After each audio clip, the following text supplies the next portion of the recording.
السلام علیکم دوستو، آج کی ویڈیو میں آپ کو خوشامدید کہتے ہیں۔ بات کریں گے ایک افسوسناک واقعے کے حوالے سے جو کہ تھانہ شاپور کی حدود میں گزشتہ رات کو پیش آیا ہے۔ نامعلوم افراد نے جو ہے تو چرچ روڈ وٹ پگا کے مقام پر فائرنگ کرتے ہوئے 5 افراد کی جان لے لی ہے۔ پولیس کے مطابق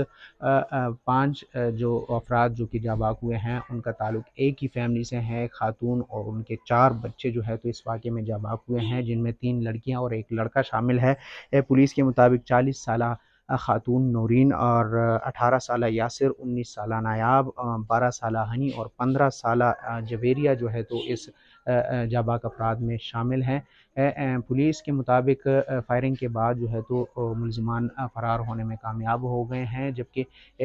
جے وقوع سے خالی ہول بھی برآمد کر لی گئے ہیں، FIR درج کر دی گئی ہے اور تفتیش کا آغاز بھی کر دیا گیا ہے اور ملزمان کی گرفتاری کے لیے کوششیں جاری ہیں۔ اس واقعے کے حوالے سے بتایا یہ جا رہا ہے کہ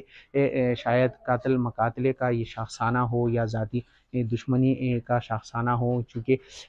جو جاں بحق خاتون ہیں نورین جو کہ اس واقعے میں جاں بحق ہوئی ہیں، ان کے حوالے سے بتایا یہ جا رہا ہے کہ یہ کچھ دن قبل ہی جیل سے رہا ہوئی ہیں اور ان پہ یہ الزام تھا کہ سوات کے کسی لڑکے کے ساتھ مل کر اپنے شوہر کو قتل کیا تھا، جس کی وجہ سے یہ جیل گئیں اور وہاں سے کچھ دن قبل ہی یہ رہا ہوئی ہیں۔ تو پولیس کے مطابق